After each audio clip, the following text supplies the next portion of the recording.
So did the great Gerda, so did the great, we're going to try this again. Readapting a literary masterpiece that is over 150 years old, that has already been adapted into the visual medium upwards of a dozen times, is no easy feat. It's even harder to make it still relevant for the current day. So, did the great Greta Gerwig rise to the task? Mm. Dear Mr. Spotify, Apple algorithm, Instagram us the first. I hope this letter finds you in good health and the sun shining upon you this day. I write to you to see if you would find the following pages remotely interesting. While I find them to be painfully vulnerable and deeply flawed, perhaps you may find enjoyment in them. The following pages contain the ramblings of myself, a crazed neurodivergent who has listened to Wicked perhaps one too many times, and a random stranger I met on the internet who has stayed in my home upwards of 3 times. He, a famously queer and handsome man capable of moving the sun and stars to meet his gaze, told me to write to you and see if you found the previous pages of our ramblings acceptable for your platform. What he did not realize was that I never sent those previous letters, as for the fears of ridicule I would receive from the general population of the internet if I did send them. Now I have received copious amounts of therapy and ridicule in my daily life to generally feel apathy towards the opinion of others, as God, the hamster that guides the hand of the universe, intended. So, today we beg you to tell us of these ramblings if they would be suitable enough to, as the kids say, go viral. Please inform us if we are wasting our time so we can ignore your critiques. Your friends at One with the Films. Oh, and recorded previously from New York, it's Saturday morning in Australia. Hey, friends, happy Thanksgiving weekend. Let's thaw out that Mariah Carey and get ready to participate further in late stage capitalism. I am that melancholic smiley boy who wishes Bob Odenkirk was my dad and could wear those outfits just for, the fun of it. You can call me Kay, Keegan, or late for dinner. But joining me is that thankful boy who is the light of the party, who's not Amy, and not going to marry off his heroine anytime soon. It's Nappy Boy. Would you say hi, Nappy Boy? How you doing? I am incredibly envious of you, even though, less than a year ago, I was in New York and you were jealous of me.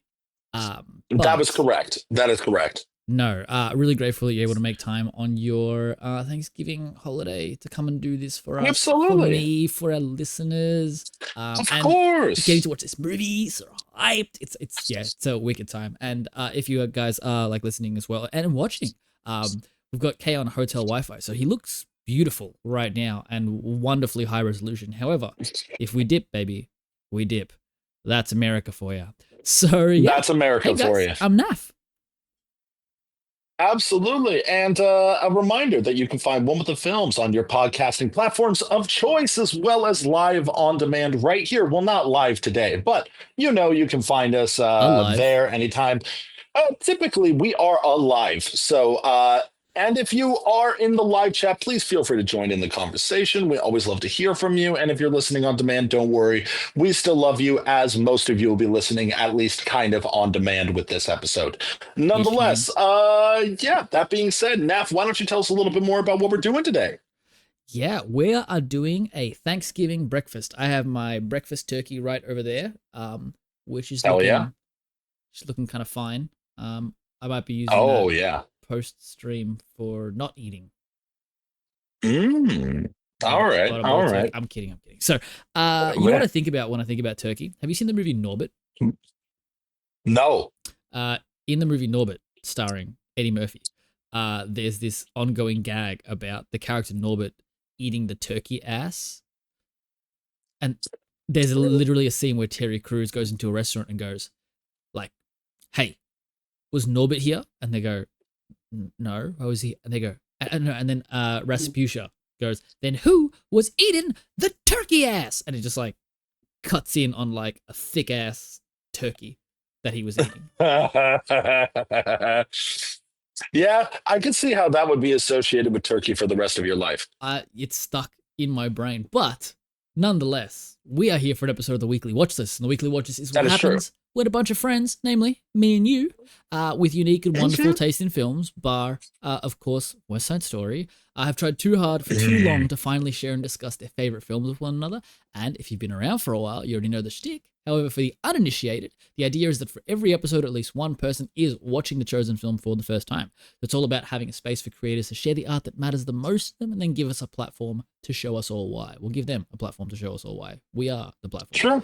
So if you guys like listening to a bunch of nerds geek out and force each other to watch and discuss their favorite films for the very first time, feel free to follow or subscribe. You can send us to your friends, and if you like, you can activate notifications so you never miss a new episode. And of course, we're on all of your favorite socials. Links are in the description below.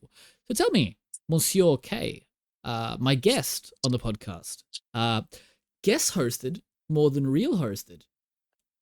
This season, absolutely.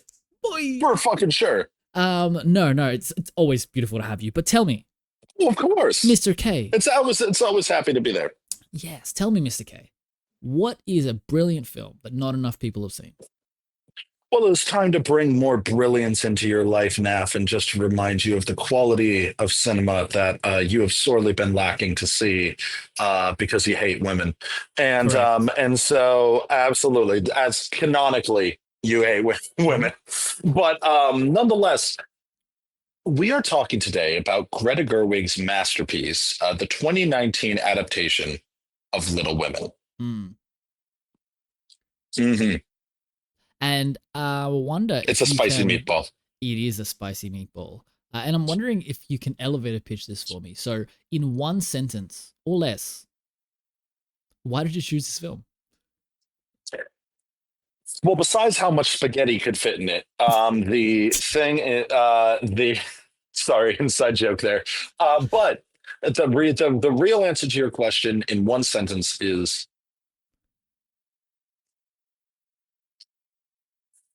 this proves the need. Let me rephrase. This proves that remakes are still a valid form of art. Yeah, okay. I'll fuck with that. See, I thought you were going to say, like, this proves the need for Naf to marry Florence Pugh. Well, this proves that point as well. She's the love of my life. I mean, you also could say this proves why Greta Gerwig is the best filmmaker working today. Yeah. There was a lot of thoughts that I had coming up while I was watching this film, and we'll get to them too. But I wonder, what was your experience finding this film? Is this the first Greta Gerwig film you saw? No, this was the second. So you saw Lady Bird first. I saw Lady Bird first, which was what made me kind of interested in this movie. But I gotta admit that I wasn't other than it was Greta Gerwig, I wasn't all that interested in the movie. In the sense of it's Little Women, I kind of knew the story. Have you seen the previous adaptations? Really. No. The only thing I was kind of familiar with was the musical, and I knew a couple of the plot points, but I didn't really know much about it. I knew the musical. I knew a big spoiler of the piece, but that was about it. And so how did you find the way to the film in the end? Oh, well, we wanted to see it. Allie was in town one time. It was around Thanksgiving when the movie was kind of coming out. So Allie and I had come in for Thanksgiving, and we decided to go and see it with my family. Yeah. And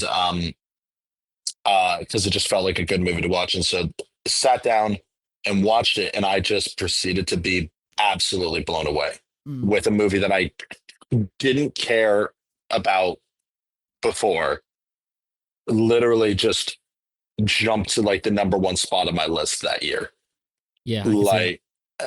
It was just a complete out of nowhere for me, and for various reasons that we'll get into. But that was sort of mine too. Well, I remember you also saying because you rewatched this kind of on the plane over to New York as well, and you were MIA while you were on the flight, but then literally you got off the flight and I get a text from you straight away going, "I fucking love this movie."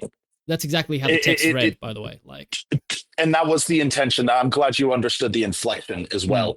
I mean, I've spent a lot of time trying to decipher your texts, so I'm pretty good now. Exactly. You're pretty adept. Like it's been several years of trying to read Keegan voice to text, Yeah, which is a journey. yeah. And but nonetheless, this film I hadn't rewatched in a while. Like I've this isn't one of those movies that I often will go back to, as it's a very emotional movie. Um, but it's one that always remained in my heart. And it is one of those movies that, like, you get away from a bit and you're like, do I still like this movie? Does it still hold up? Was it just in the moment that I really liked it? And I felt like it would still hold up. And then I rewatch it and I'm like, yep, this thing fucking still Yeah. has a chokehold on my heart. So how many times do you reckon you've seen it? This was probably about, I think, my third, possibly fourth. Mm. Certainly I'd seen it like twice before. Yep. And then this was, I think, the third time. Yeah, gotcha. Cool. Yeah. So you saw this for the first time. It's the only Greta Gerwig film, like written and directed by Greta Gerwig, that you hadn't seen. Yeah, correct. And like Lady Bird is one of my favorite films. I like watched that Yeah, film likewise. randomly, fell in love with it. I think I saw it.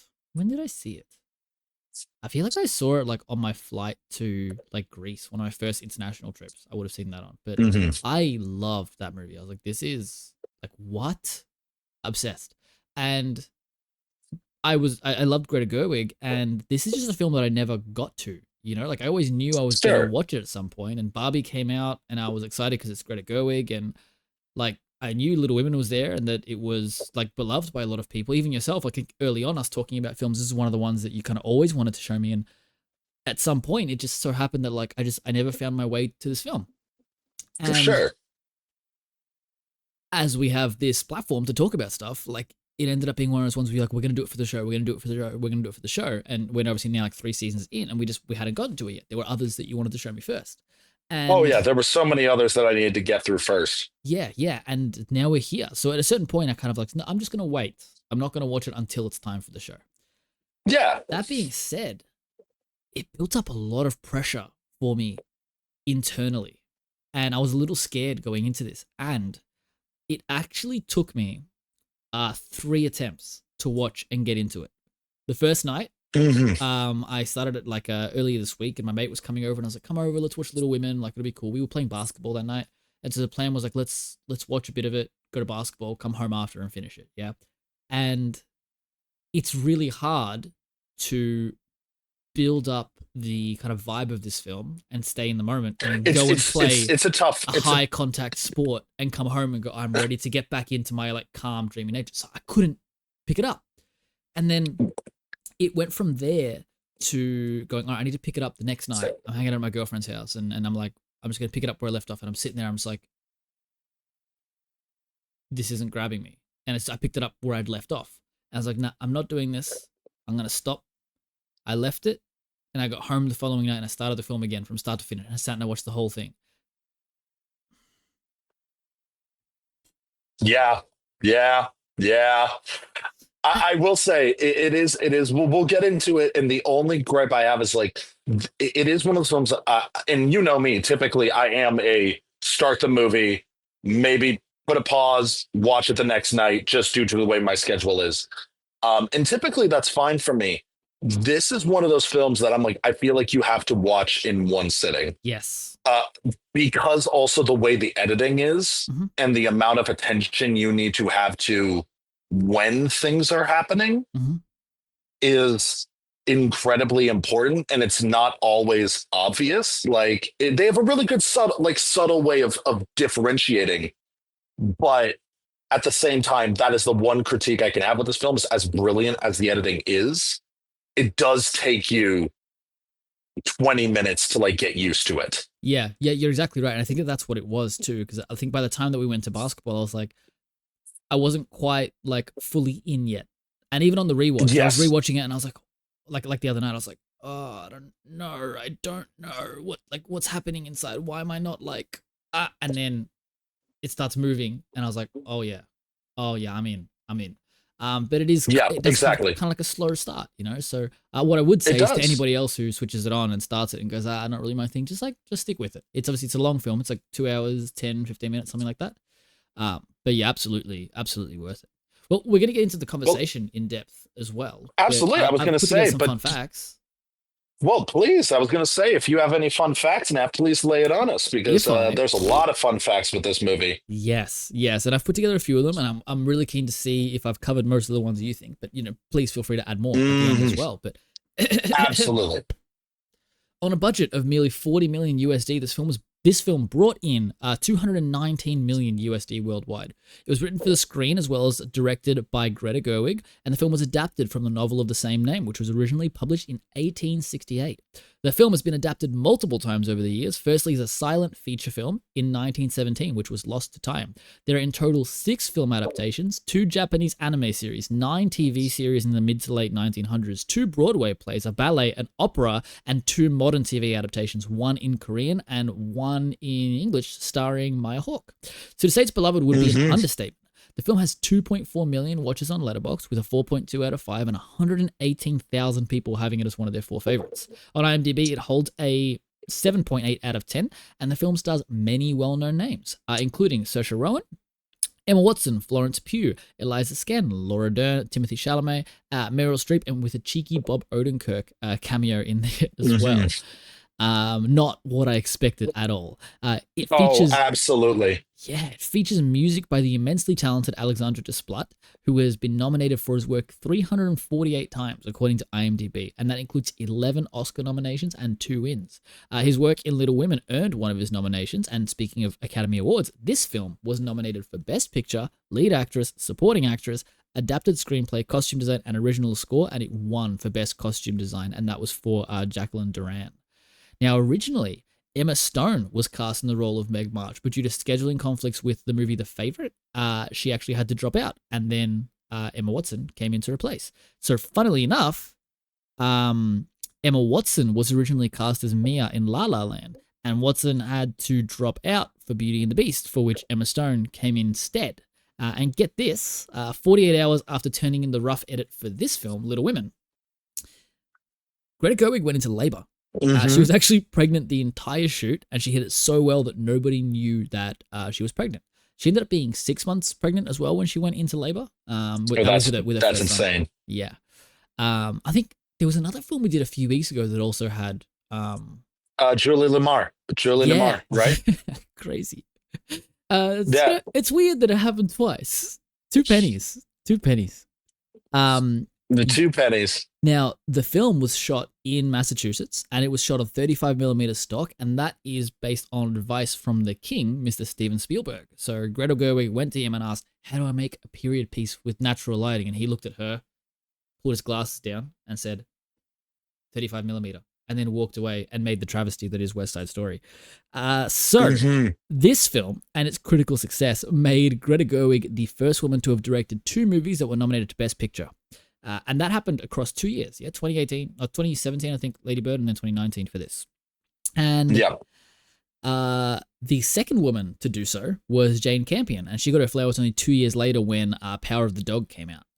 Her first nomination, however, was in 1993. So you got 2 women that have done this. One of them was 1993 to 2021 or 2022, and then the other one was 2018, 2019. Crazy. Yeah. Beyond that, Gerwig then broke the record again and became the first woman to direct 3 Best Picture nominees after Barbie's incredible success last year. The film also marks the 5th attempt from Emma Watson to get her American accent right.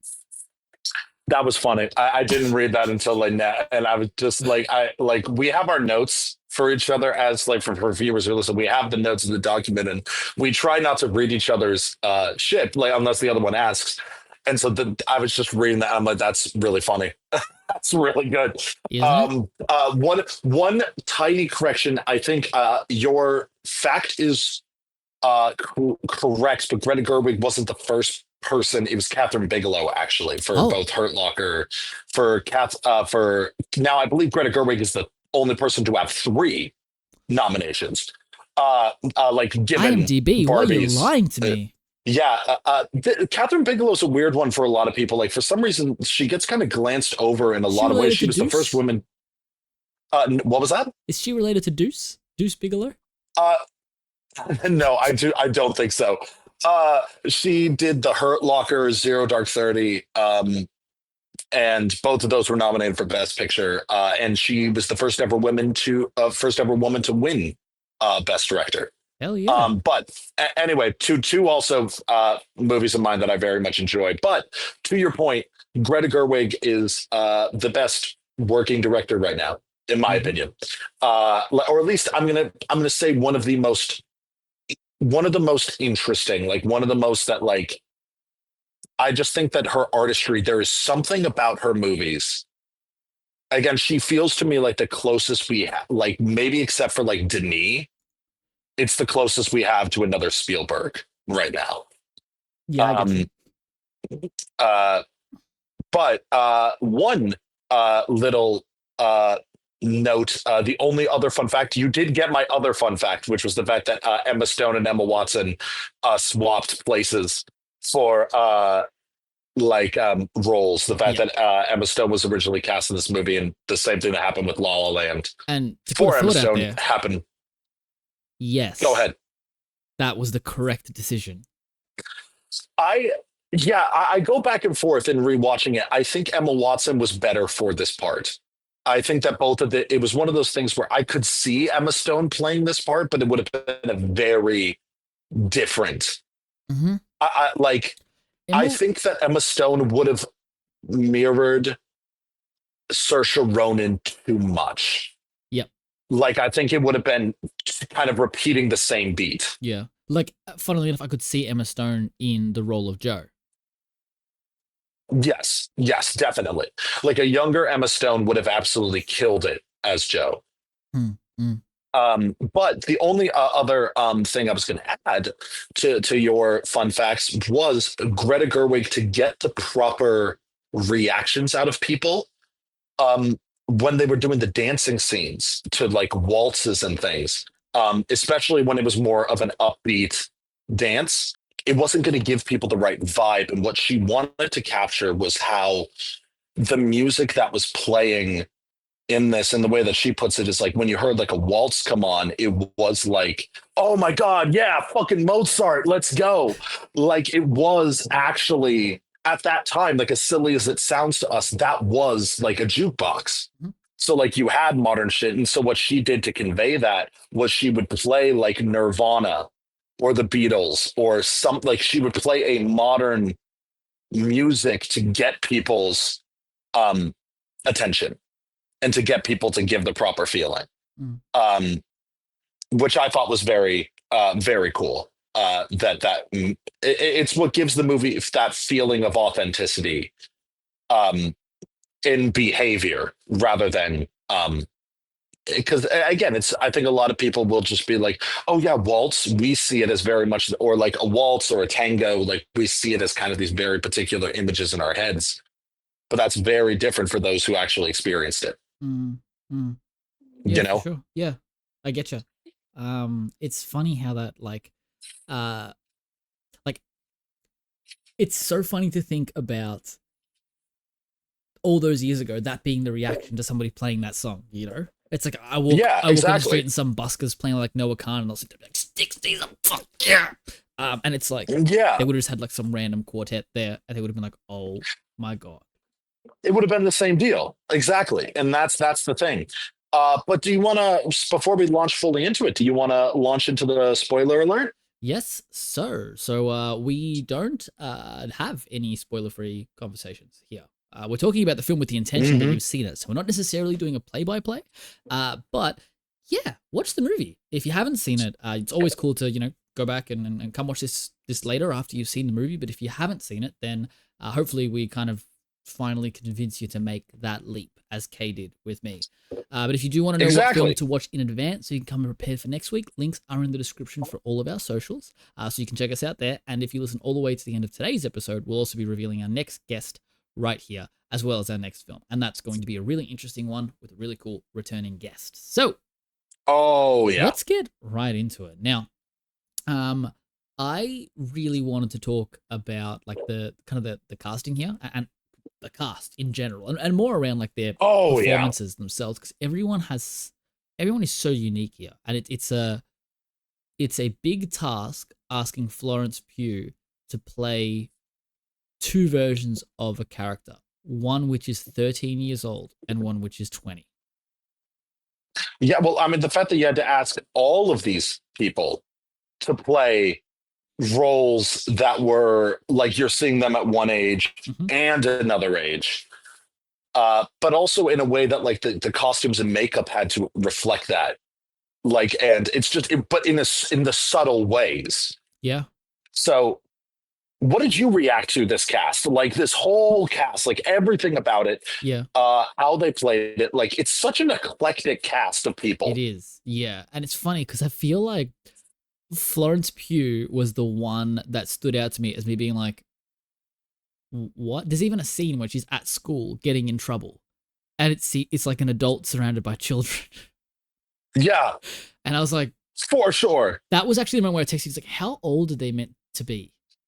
It's like, I was like, Yeah, what's going on? Because I feel like for Meg and for Joe, the like Meg in it particular, works. like they're already like, they would be like 16, 17 or something. They're going out to parties, like they're going and doing their thing and living Yeah, their life. And then the younger girls, like, not so much.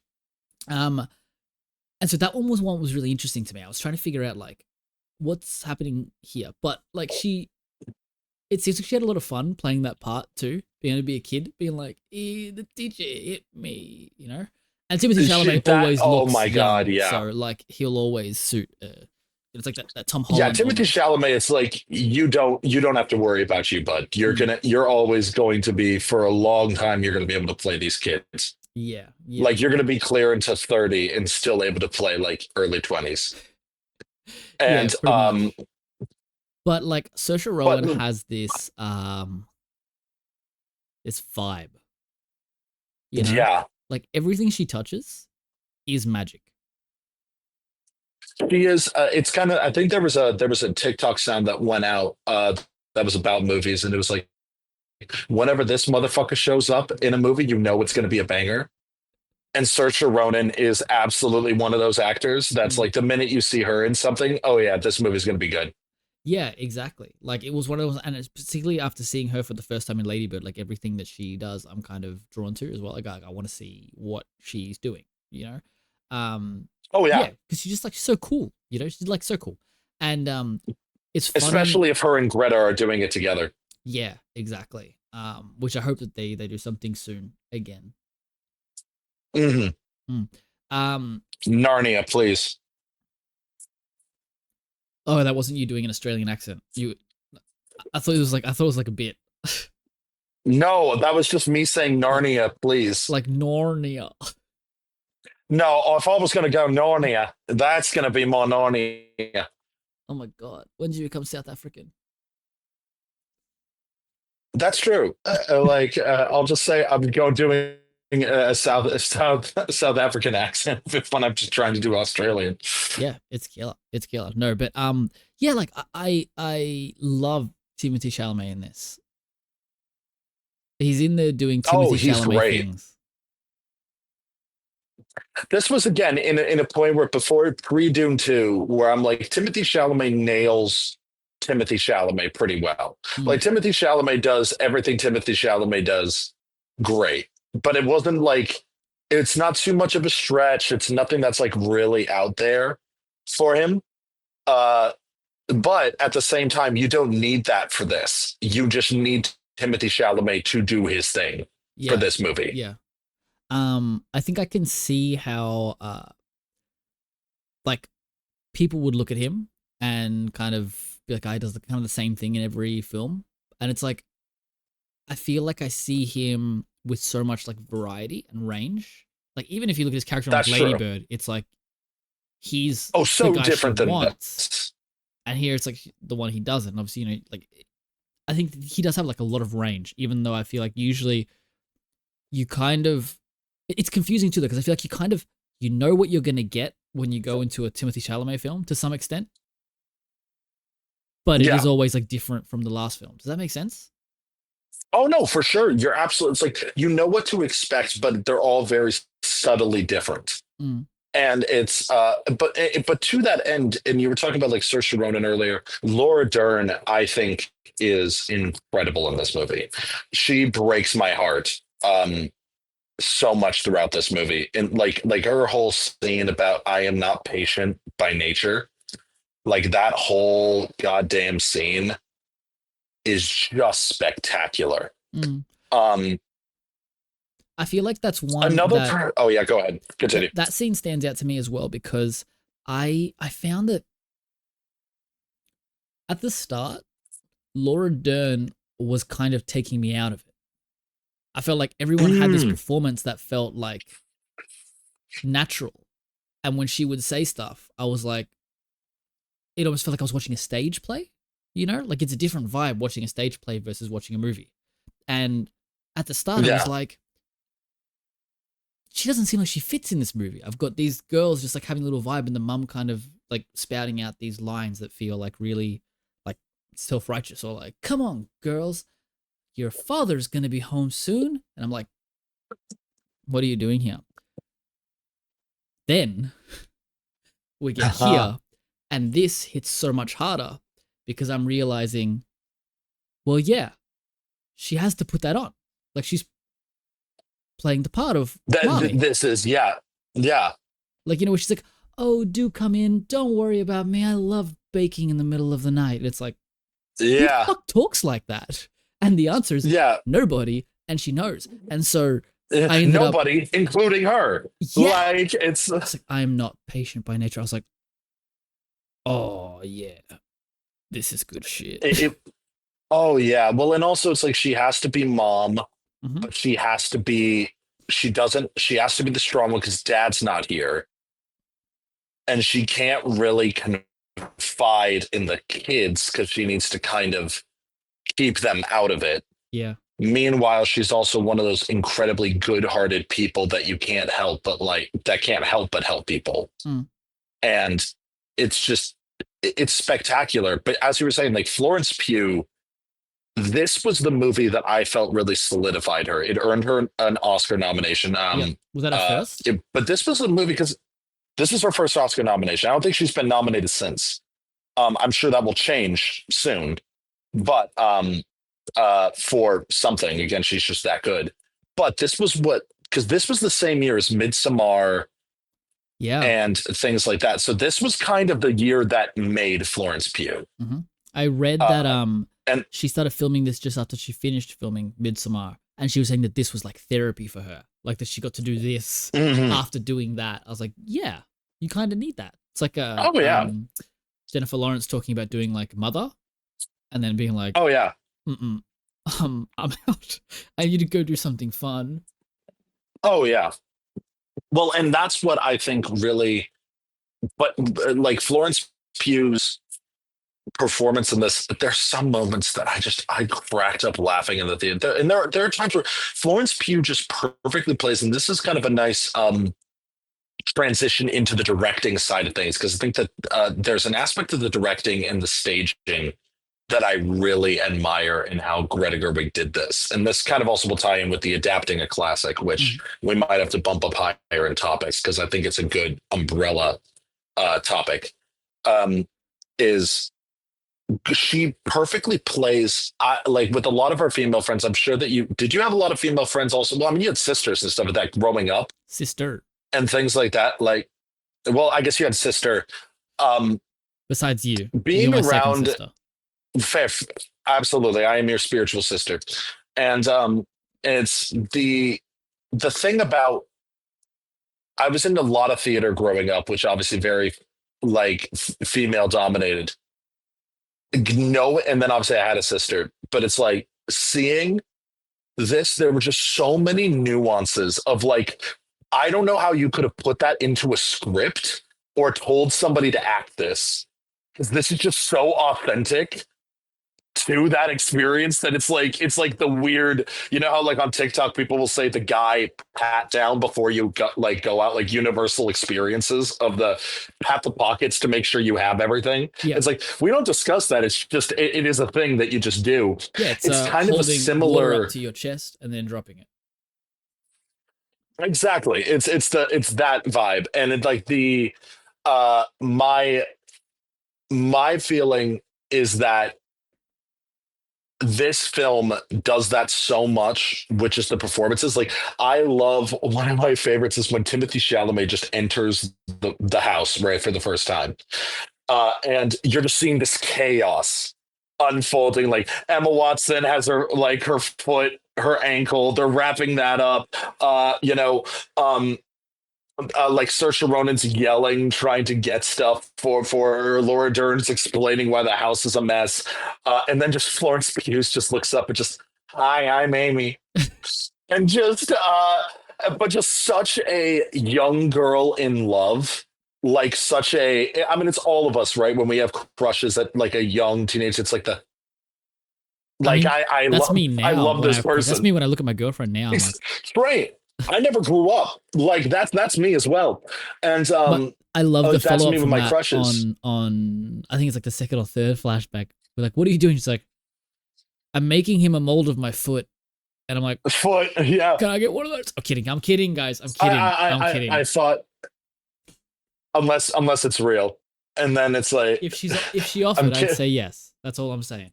Yes, exactly. I did think of you when that scene came up, and I went, that's a woman who knows her man, and I'm like, and so, but it was also one of my favorite things. The second time that when she got her hand and she's crying, and which is also, again, the way that she cries is so like 13 teenager sort of vibe of the, I am in trouble, I'm in so much trouble, I can't go home, and And it's the iconic and Florence Pugh like pout as well.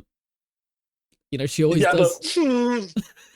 yeah, it's just, and it looks so like my heart hurts, and but then also she just starts off, the first thing she says is, "Hi, I'm Amy Yeah. again," and I was just like, I was like, "Hi, I'm Amy, and I am in so much trouble," and like, and I thought it was just so funny. And then she gets into the house and she's like, "I didn't do anything. I just made a picture," and I'm just like, it's so, again, it's the nuance of the comedy, right? Like, it's just so funny, and how they direct it and how all these people play it. Like, this movie is such a feat of directing, of blocking, of writing, of acting, because you feel it. It's Mhm. all there. Yeah. It's like, it's not forced. It just exists. It exudes from these people. Mm. There was one moment in the film where I was And like, Bob Odenkirk is there. yes. Which I had a dream last night that I was skydiving, and Bob Odenkirk was like the guy that was strapped to me, like the tandem like instructor. I don't know what that Crazy. means. I don't know what it means, but I'll need to explore that further. Um, there was Yeah, I a do moment agree. in this film where I was like, oh yeah. And it's when Joe is coming out of the theater and it shoots her on the stairs.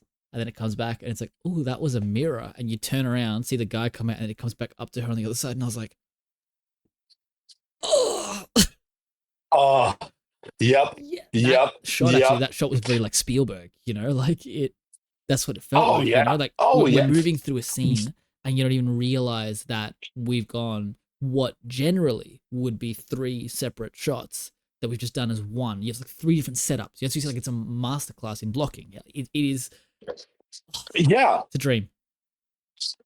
Well, and so many of this stuff, like that's, I think, when I rewatch this, why I compare Gerwig to Spielberg, is because I think she has a lot of that similar instinct surrounding character Mm. and making you care about these people, making you get these people.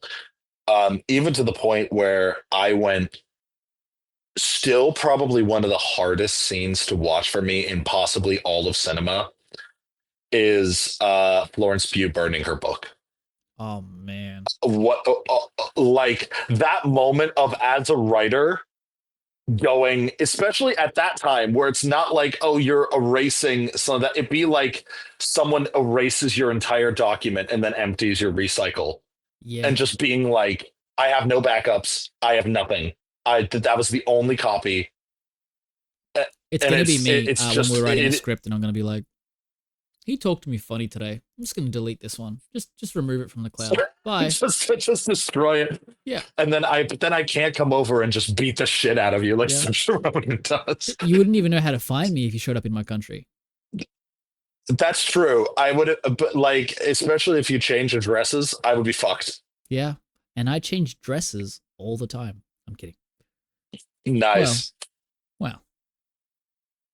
Eh, Wednesday night anyway, is Wednesday night. uh, Wednesday nights are for the boys, and but Yeah, but like uh, I feel like on top of that, this Oscar nominated score by Alexandra Desplat, oh like my god, it was like halfway through the film where I really was like, I love the music in this.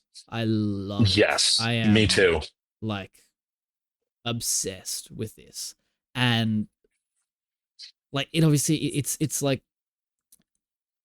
it's not overstated, you know, like it's not like this big bombastic score or anything like that. It comes in the moment that's exactly right, and it leaves in the moment that it's done, and it just carries Yeah, the like emotional weight of the film so much, you know, and down to music being like a piece of the story as well, you know.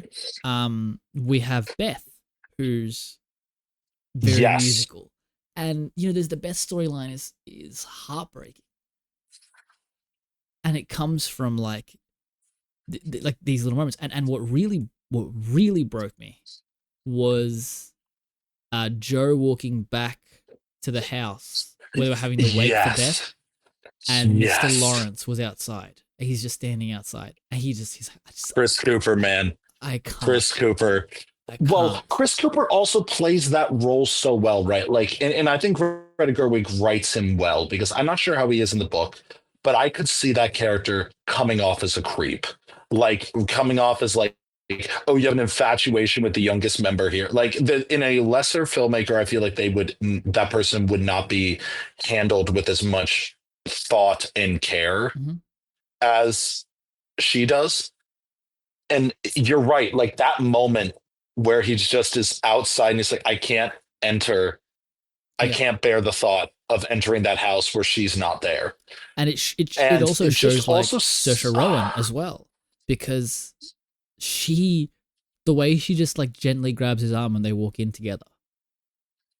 yes. Like And at she that says, point, I will I'd not be half the person my sister is, but I will try. yeah, I was like, oh yeah.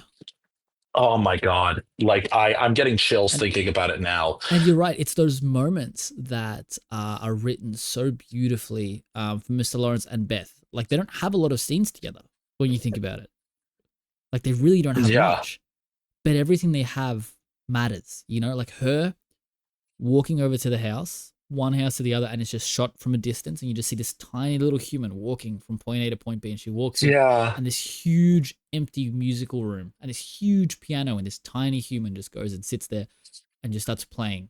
And he just walks down the stairs, and I love that shot of him sitting on the stairs, and he's on the right side of the screen, and then you just have the empty space. He doesn't go and bother her. He just sits there, and he cries. Yeah. I'm like, Again, it's just this movie is in a category of films that I feel like I'm describing recently, and I'm like, I don't know how to put it because the best way I put it is these are films that are about nothing yet about everything. hmm, This is like there are so many themes that these kind of movies cover. It's truly NAFCOR. Like it's where NAFCOR and KCOR unite, hmm, and it's like it's these movies where you're just like it's the best way I can put slice of life because I feel like slice of life often I don't know when I think slice of life I think the derogatory connotation to it is boring in my mind. Like not much happens. I'm like so much happens in this movie, but it's just not. It'll get into the discussion that we're going to talk about at the end because I think this movie is a manifestation of the writing conflicts that they set up. Right, the concept of does writing reflect importance or is writing does writing import importance? hmm. Like, do we write about it because it's important, or is it important so we should write about it? Like, is like that question, which I do think is a very valid, beautiful question that the movie asks. But to your point about the score, the fact that Beth is tied into the score so beautifully, and the fact that even after she dies, that's kind of when the piano becomes more prominent in the future scenes. And it's like, oh, it's a part of the score because it's kind of like her soul carrying on Mm. in the lives of these people And when Frederick was comes just, in, it really hit me. Yeah. Yeah. And it's just like, ah, ow, like yeah, just pain. And it's it's such a beautiful story also about like, and going to Greta Gerwig as a creator, because I definitely want to talk about her for a second and why I think it's absolute bullshit. I don't know what the Academy has against her, but she did not get a Best Director nomination for this movie either. Like, she didn't get one for Barbie, and she didn't get one for this. And I am like, why? This was the year that like, and I was like, there are two people you could take out of this race. I thought, which was I think Paul Thomas Anderson was nominated for Phantom Thread, and Quentin Tarantino was nominated for Once Upon a Time in Hollywood. And I am like, both of those you can take out of that race and put Greta Gerwig in. I am like I thought Todd Phillips deserved to be there for Joker. Martin Scorsese, even I think for Irishman, I think he deserved to be there. And then I believe it was Bong Joon Ho for Parasite, um, because I think ultimately he won, obviously. But obviously. uh, well, for Parasite, like hard to beat. Um, and but my feeling with Greta Gerwig is I'm like, why would you not nominate her for this movie? Mm. Like, I get the adapted screenplay, like I get that, like obviously this like, and this was an interesting one because it came down to in the Oscar race, in my opinion, it came down to Taika for uh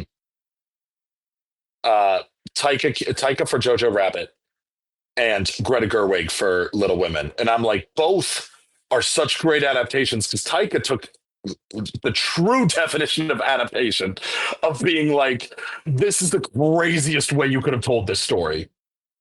And then Greta Gerwig took something and made it, you know, relevant again. Yeah, But Greta Gerwig, just the way that she crafted this movie, it feels so real. It feels so modern. And it's what I think a lot of more people should pay attention to is, why are we telling this story now?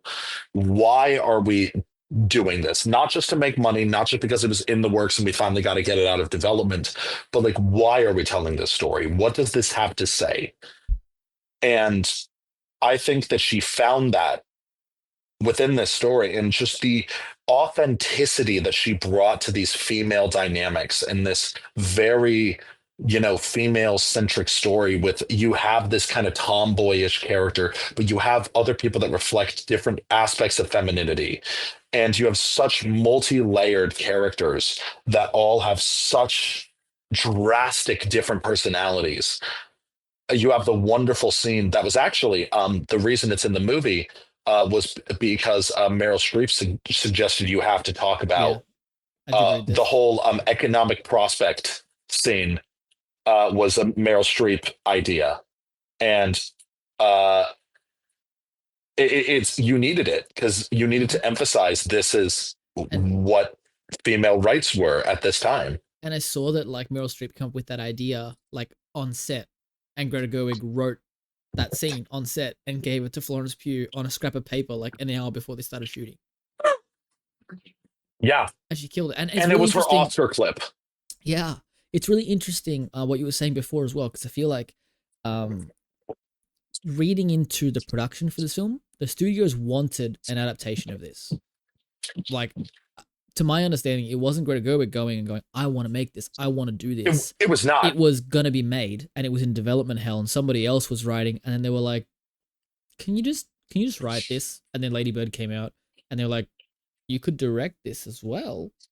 And probably at that point she's gone, well, okay, well then I'm gonna do the entire thing my way. And I did read as well that, like, again, I'm not familiar with the source material, so I don't know how accurate this is to the source material, but I know that she said she wanted her version of the story to mirror the life of the writer as well. Yes. Yes. Now I don't know as much about this, so I will refrain from inferring. Like, so everybody else like who is experts in this material, please tell us and educate us. But yeah, she was very inspired by the writer of this novel and wanted Joe Marsh's journey, which I believe she is a writer, is still in the books, but she wanted Joe Marsh's journey writing this to mirror the life of the actual writer. Yeah. And I don't know how much this is kind of where you get into, again, in beautiful adaptation form, adding stuff in to reflect the beauty and, but also talking about writing in such a way of like, here she is, she's writing stuff that she likes, but she's also just writing stuff to make money because she literally is sending money back to her family. Right.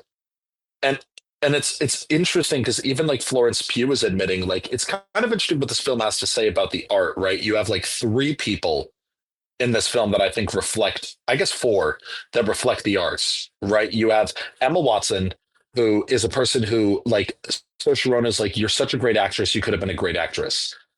Um, and she's like, I don't really want that. Like, I like it, but it's not where my passion is. I want to marry this person. And has the wonderful line of just because my dreams are different than yours does not make them less important, which I think is a phenomenal line, Oh yeah. phenomenal thing. Uh, and something to keep in mind, especially I think artists will often sacrifice so much for their own life and their own desire to do things that will forget that, like, oh, people just wanting a simple life is just as valid. And but then you have Beth, who doesn't really care so much to do shit with her things. She just loves the expression of the art. Like, even if no one was listening, she'd be playing the piano, Mm. right? Um, And Saoirse Ronan is kind of a mix of all of them, but I think is the most realistic. That she has a talent, but has a drive, wants to achieve it. People aren't seeing it. She's butting up against these things, and it's like the hard earned struggle that she actually has to do because she also has to make money. She has to do these things, and she's working other jobs while she's trying to do this. Meanwhile, like, women aren't as respected in the field and things like Yeah. that. And, you have this guy, again, as you put it, you texted me the wonderful line of, you'll always be like a critic and never an author. Mm.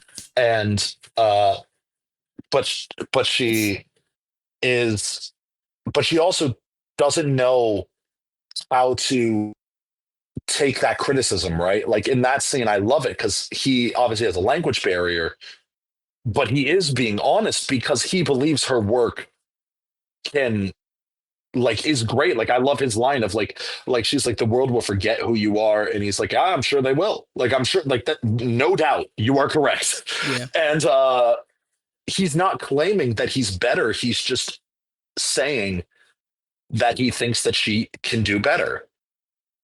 And again, it's kind of like Chef, right? Like, it's kind of that moment of being like, he's right, he's right, but she's not at a place where that critique can actually take hold. Um, Plus, she was also probably at that early stage of an idea that we both know too well is if you hear a bad idea, then it's a bad idea. You're like, well, you're a bad idea. Yeah. And It's really interesting to me because, like, it's yeah, something that I hadn't considered until you said it. That I was like, yeah, all of these girls are artists, and like, what else can they oh do? well, and Florence Pugh is the most interesting. Well, and Florence Pugh is such an interesting one too because she has that whole thing of she goes to Italy, she goes to France to learn paintings to do it, and there's a scene that I feel like reflects it perfectly. It's her painting in the park, right? It's like the first And it's scene of and her. she Yeah. looks to her right. Uh, It's like one of, if not like the yeah, first scene like she's or in. like it's the first scene of the movie, yeah, of her, and it's like, yeah, and you see like the you kind of see her have a moment of looking to her right and seeing just this portrait that's kind of done with an impressionistic lens, which is kind of funny because Florence Pugh, I would argue, like, in my opinion, I'm like, oh well, I think Florence Pugh is obviously more realistic. Like it's actually what's there, but that's not how Florence Pugh is seeing it. And I think she talks about it earlier. She's like, I have middling talent. I read it a little bit The differently. painting, yeah. Yeah, so I'm looking at her and I'm going, wow, this is like perfect what she's put together based on what we're seeing in front of us. And she looks over to him, and my first look wasn't at, oh, this is like an impressionistic or like more of a different idea of what it could be. I just looked at it as like, well, that's not as detailed because he's not as good a painter. And what I Hmm. think is really interesting too, now that I think about it, is like, whichever way it is, like in reality, it probably will be interpreted by the people looking at it as how you mentioned it. You know, it's a little bit like if a guy does this not as good as her, his is going to be like held up a lot, and hers will be like, come on, did you even think anything about it? Like you just made it, you made it exactly as you Precisely. saw it. Where's It's the the thing of art in this? it's the Ginger Rogers, like I had to do everything Fred Astaire did backwards and in heels. Yeah. Like it's that thing of, you know, um, it's that double standard. Um, and I also because I don't know, I love it because also you can feel Greta Gerwig's own experiences, or at least her own opinions on the various kinds of artists, but it's not a one-to-one comparison, Mm. right? It's not something that's, oh, this happened to me, so it's in the movie. It's like it it's showing just the beauty of it while all this is happening. And um I think going on with this, and I want to know your thoughts on adapting this, like, well, I also want to talk about one line in particular, just because it fucking got me. I told you there was going to be one NAFCOR line that you needed to wait for, and there are so many in this movie, but there was one in particular that has stayed with me for years, and I was like, when Naf gets to this scene, he's going to text me this line, and you did, Yeah. and it's the scene with Saoirse Ronan and Timothée Chalamet, Yeah. where they're it's the almost like the breakup, right? Mm.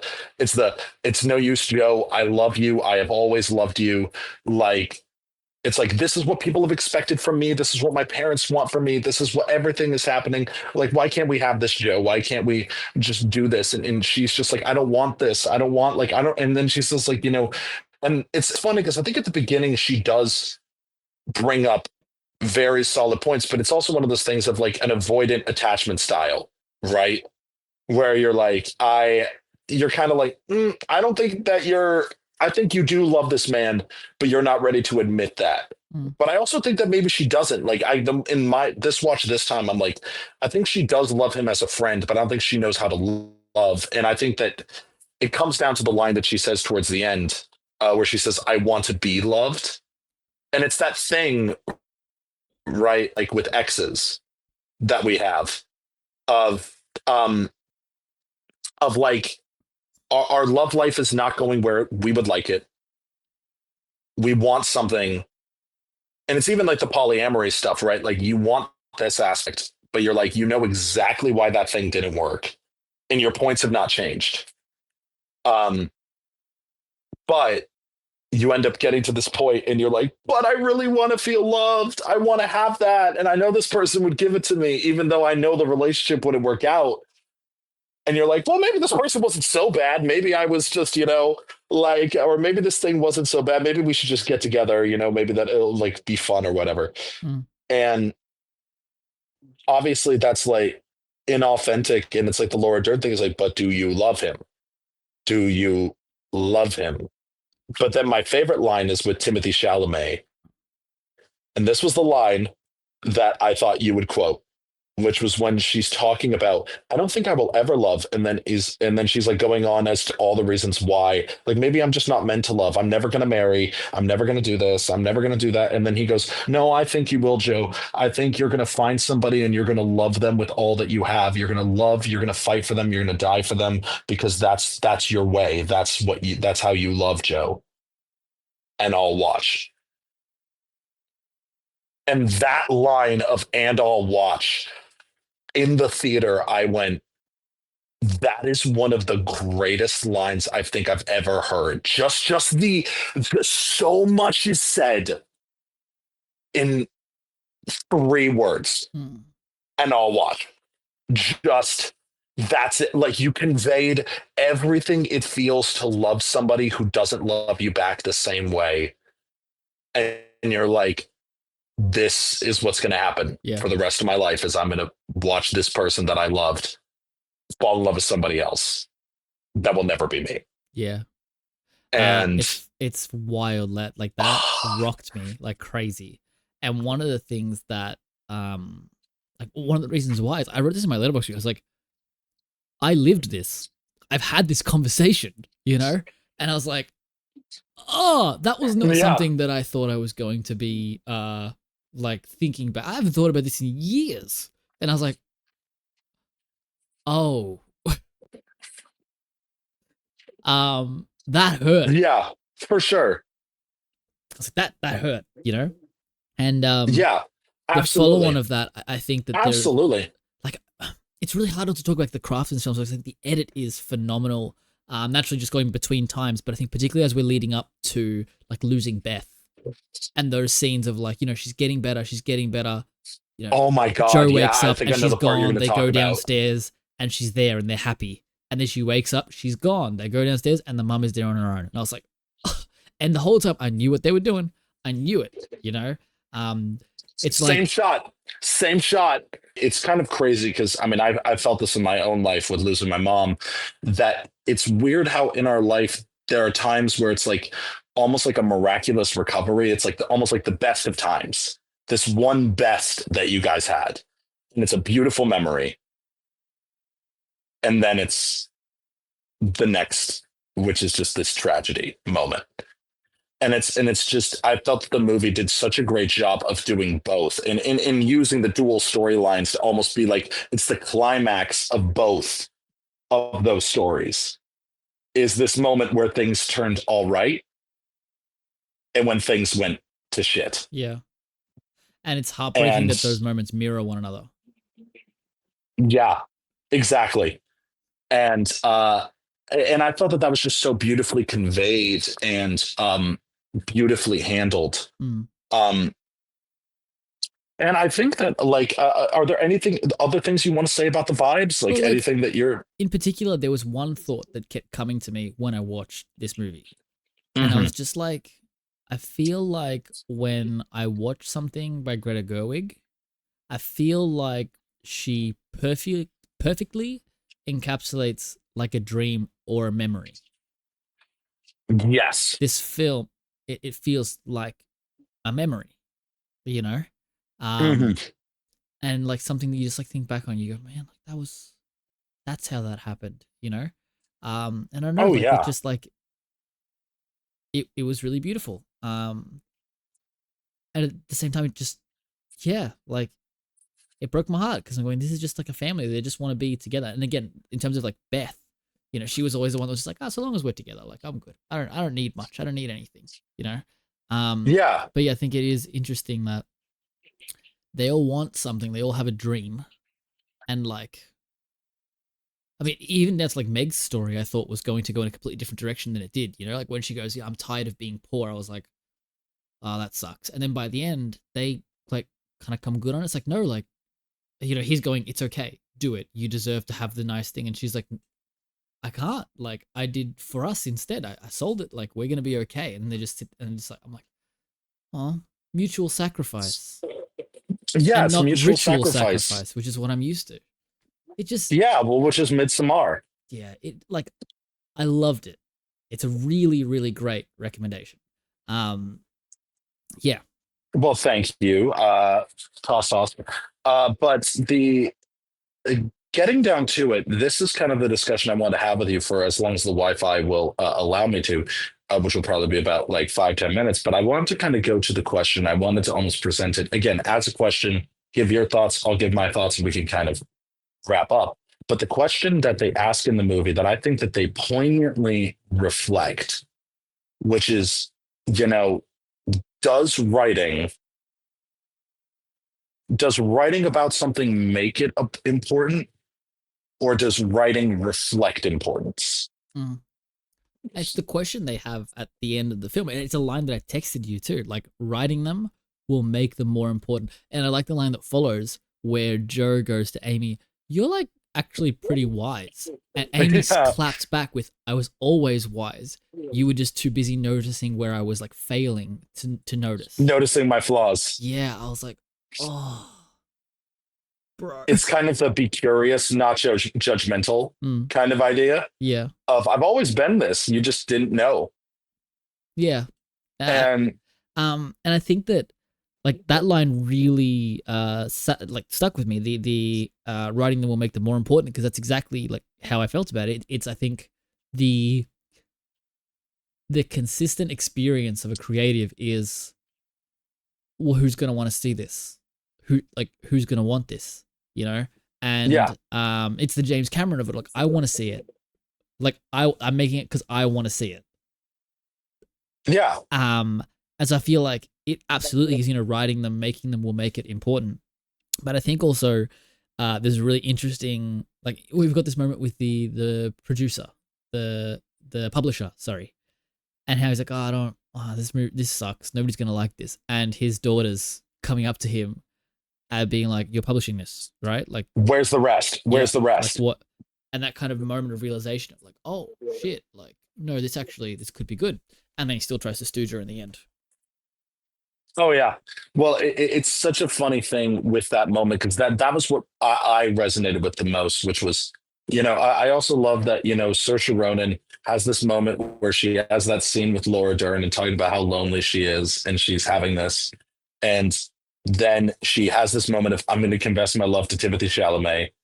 I'm going to do this, and then it's like that was taken from her as well, and it's that moment to me though of watching it the second time being like that's not just throwing your character in torture. It's like this thing is that Joe didn't ultimately want that. Like Joe didn't ultimately want that with him. She's not ready for that kind of love. And like I don't think she's ready for the author as well, and I think that's what the movie kind of is, or she's not ready for that, like that other guy as well. Like I think that's what the movie kind of hints at is like, did that actually happen, did that not? Yeah. We don't know. um it kind of messes with us in a meta Yeah. way. Just thought it was a really Um, cool way to wrap up the film as well. Like, that's not how I expected that to go, and yeah. I love Saoirse Ronan in that scene with the publisher. Like, she's so good.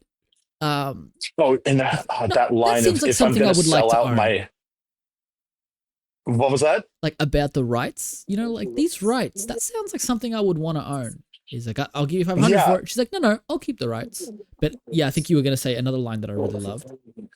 Yeah, the line of if I'm gonna sell out my heroin into marriage, I might as well make some money out of it. Yeah. And it was like that's such a great line in this. And it's it works well. It does the job. And I do think it's funny that the author or that the guy is like, no, you can't end it like that. You can't do that. And he's like, women want it to end in a marriage, and I'm like, brother, you want it to end in a marriage. Like, say that, like you want it. Like that's fine, but just say you want it. Yeah. Like you want that to happen.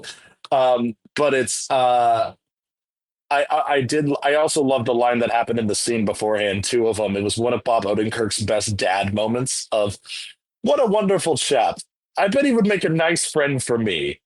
And like, It's very like, again, just huh? being, yeah, just being full dad humor, full on thing there. Uh, Side tangent. We didn't talk about this earlier, but back to casting. I thought it was crazy to see the lineup at the table being Timothée Chalamet, Chris Cooper, Saoirse Ronan, Laura Dern, Florence Pugh, Emma Watson, and Bob fucking Odenkirk. Just like it is such a weird. Only Greta Gerwig could assemble a cast as eclectic as that. Like it's it's so wild because like he walked in through the door like, "Oh, another Christmas surprise," and he comes in and I was like, "What?" Like, I had no that idea. was me I in was the so theater. happy. like if I had heard something like, oh, I think Bob Odenkirk might be in this movie, and then I heard that, and then I was like, oh, but probably not, and then I see it, and I'm just like, Jesus Christ, he is. And but anyway, I think that to the point of the reflecting importance, I think this movie proves it. Like, I think the thing is you make things special when you write about them, right? Like, it's like a photo. It's like you and I talk about this all the time. Like when you take photos, or like when we write our haikus on hikes or things there, it's like you Our take something normal, haikus. our haikus, and absolutely, that's definitely what they're called now. But Yeah. like, uh, but the thing about it is that um what I loved about those was like you would take something that we almost would pass by, and you give a reason to stop and think about it. And I I don't know, I feel that with this movie too, right? Like this movie is when authors write it, like again, you and I talk about this all the time, where I think it's crazy because I feel like studios, they say we want to appeal to everybody. And I hate that saying, because the more you try to make a story general, uh, it's like you're telling a story in a crowd, and you start to hear people be like, "ah," or groan, and you're like, but it actually, no, it doesn't happen that way. It goes this way instead. Like it's like you're paying attention to that instead of saying, yeah, you're gonna hate that moment for now, but here's the thing. It's kind of like you with this movie, right? Like it's not that you hated it; it just took you a while to get into it. Yeah. But then once you were in it, you're in it, and that's the thing about these. What I feel people don't understand is when you write about something, and you're so specific to a feeling or something that you found beautiful, people will now find it beautiful. It's why we do what we do.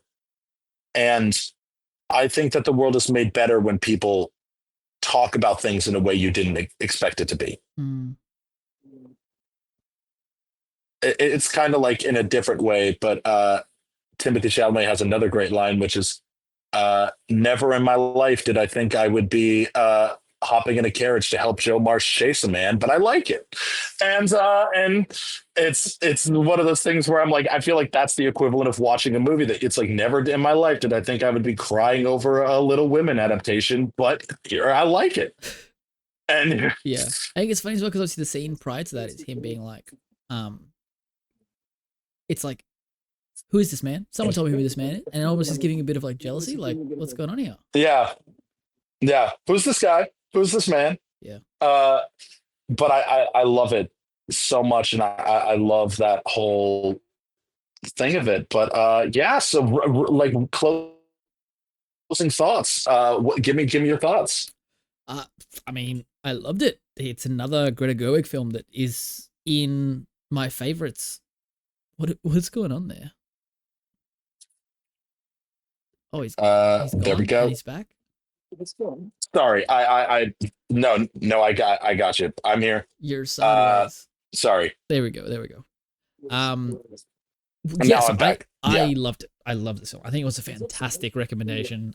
Your only broken one time streak continues. Which I'm very happy for. Yeah, no, for sure. Like I'm very glad you enjoyed it. This movie was so much fun for me on a rewatch. It continues to be like, I think Greta Gerwig unequivocally is one of, if not the best writer director we have working right now. I think that it's her and Denis. I think that we got like it's a stiff competition between them, and I I just think that I love her vibe. I love how authentically she tells stories, and I love how earnestly she tells like everything that she touches. I feel like she has like a desperate need to make it work and relevant. Um, but that's that's the vibe. Yeah. Hell yeah. Cool, man. Well, do you want to jump into Cinema a la carte? Absolutely. Well, let's do it. Let's do it. So hopping into cinema a la carte, which Hold on one second. As we always love to wrap up with a little game of cinema a la carte. As a reminder, this is where we really get to show you the best way to experience this film through the metaphor of food. We each have a prepared menu of our own, which with this week's film is the main course, of course, along with an entree to start, and then a wine to pair it with, and a dessert to complete your journey. And you get to decide which set menu you like the most, and be sure to let us know in the comments. So, Nav, will you tell me what you're thinking? Yes, I have my set menu in this here novel I've been writing. It's called Make Something of Yourself. We're going to start Okay. here with this beautiful little appetizer, and we're going to call this Eighth Grade by Bo Burnham. Ooh, okay. His directorial debut. It's about a girl in eighth grade who's trying to do social media and kind of take off, and it's a coming of age film about a young girl. And it kind of takes us on a similar journey to where we're at here. Then we get to Little Women, directed by and written by the wonderful Greta Gerwig. Dives into kind of both sides of this, you know, and women struggling to find their place in the world. And we pair that with a wine of the Apple TV Plus series starring, why have I forgotten her name? Haley Steinfeld. Dickinson. Oh, And yeah. it's funny because seeing when you were saying about like that they were playing, you know, like normal music on set and not Mozart to give people like kind of the vibe. This show does that like exactly the same. They're going to a party and like, oh, we're drinking. Oh, let's get the opium out. Oh my god, we're having, and I'm like, what? It's like, nah, this is probably closer to what it was like, you know, vibes. Yeah. It's like it actually does a great job of showing us what it probably was like. And then we come into dessert. Dessert is sweet. Dessert is wonderful. Dessert is Cooper Rafe's Cha Cha Real Smooth. Another Apple TV Plus. Ooh, okay. I love this one. This is one that I want to show you for the podcast at some point. Yeah, man. It just hits all the right notes. Cha Cha Real Smooth. It hits all the right naffs, bro. It hits all the right naffs. Oh, there we go. There we go. Yeah, so from the top, it's called Make Something of Yourself. We have for our appetizer, eighth grade. We have Little Women as our main. We have our paired wine as the TV series Dickinson, and we have our dessert as Cha Cha Real Smooth. Cooper Rafe has a new movie coming out this year as well. Beautiful. All right. Well, very cool. I look forward to covering that one with you as well. And what about you? My cinema a la carte is aptly named and appropriately named Out of Fucking Nowhere. And this is a list of films that hit me out of fucking nowhere. These are films that I did not hear of beforehand, that I just literally waltzed in there on accident, pretty much. We love it. And and I decided that I was going to go and avoid doing multiple films from the same year, even though there were a couple of ones where I was really tempted to do that. Number one for the appetizer is Kenneth Branagh's Belfast. That movie was one for 2021 that absolutely blew me away. Truly a remarkable movie that I just did not see coming. I heard a little bit about it, and then I was like, I'm going to go and see it. I really don't know what it's about. Let me go and check it out. And proceeded to just like eat away at my soul in the best possible way. And so love that. Followed up with a main with being Little Women, with a wine of Hunt for the Wilder People from Taika Waititi. Again, another odd kind of coming of age movie about two guys who get lost in the New Zealand bush and really are just out there, and then they start to believe that the guy kidnapped the kid, so it becomes a manhunt, and it's simultaneously hilarious. But I saw this after a breakup, and it captured my whole mind. I just walked into Is it that because she hearing okay. Yes, absolutely. But no, this movie absolutely just, like, I saw this movie because I heard it was good, and that was it. Yeah. I just happened to see an article about it in the paper, and I was just like, let me go and see it, and did. And then dessert for a film that took me way too long to see, but when I did, it just took over my life. Was Bottoms. As a dessert, I'm going with Bottoms because that one again came out of nowhere for me. Less in the sense of I heard people really liked it, but it was more out of nowhere with how much I liked it. Yeah. And I mean, I being knew you were like, gonna like it. I told you. oh yeah, no, Movie of you the knew I year. was going I to like told it. you. You absolutely did. So it's one of those things where I'm like, this is not out of nowhere from the standpoint of it like, oh, it wasn't recommended to me. It was like, it was. I did not expect it to be loved that much. Yeah. So just to reiterate, it is Belfast, Little Women, Hunt for the Wilder People, and Bottoms. So enjoy and let us know Yeah. which one of us did it better. Hell yeah. Thanks. And thank you so much for listening if you're still here at the end of the video. Thank you for joining us today. Once again, I'm Naf. You can find me at Seen by Naf or On Second Thought across any of the social medias. Links are in the description below. Kay, where can people find you? Well, people can find me at Movie Man Opinions on all of the social medias there, and we got a lot of really cool shit coming out, guys. Naf and I have really been talking a lot about the future of our collaborations together and our future projects as a whole. Um, y'all, we're probably gonna have to do an episode all about that as like what our intention is, but it's some pretty crazy stuff. So you're gonna want to stay tuned to all your social medias and everything there because you're not going to want to miss what happens next. Yeah, absolutely. And as a reminder to all listeners, you can find links to our individual pages in the description below.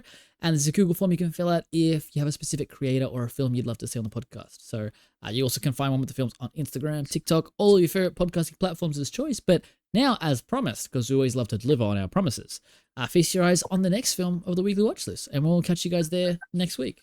Make sure you go and watch this one. See you soon. Absolutely. See you guys. Yeah. Okay. Oh, Steven, stop yourself right there. Okay. You know what I'm always telling you? Don't listen to the critics. Okay. West Side Story was a great movie. I really enjoyed it. Yeah, maybe it didn't make a huge splash at the box office, but that doesn't matter. It was really good. This NAF guy you keep fussing about, who is he anyway? You know, I've met him. He runs a podcast called One of the Films with his best friend Movie Came In the Third. Don't worry about those guys, okay? Deeply unserious people, deeply unserious topics. The whole show they do is a sham. I would never go on there, never in a million years, and nor have I been on there at all. You know, you can take that one to the grave.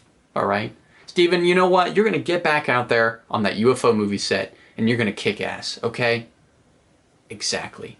Hey man, I'll always have your back. I've always had your back since Jaws. What do you mean? I was alive in 1975. Okay, well, let's just move on from that. All right. Always awesome. Always a pleasure talking to you. I'm here for you anytime. All right. You have a good day, Steven. Take care. All right. Oh, my God. Piece of work that guy is. Jeez. One with the films. Man. Okay, hello everyone. My name is Parks, aka Artor. I make video essays on movies, games, and shows from everything in Star Wars to The Last of Us to The Bear, even. And I'm here to announce the next movie and the next guest on the One with the Films podcast, hosted by Naf and Keegan. Movie Came In the Third, that is. Sorry, didn't mean to expose his government name there. And I believe their next movie is Koyaanisqatsi, and their next guest is oh shoot, okay, I forgot, but I scheduled myself for their next show, so the next guest is me. So you're gonna have me to look forward to, and Koyaanisqatsi to look forward to. So that's gonna be a really cool time. Okay, hey, see you then.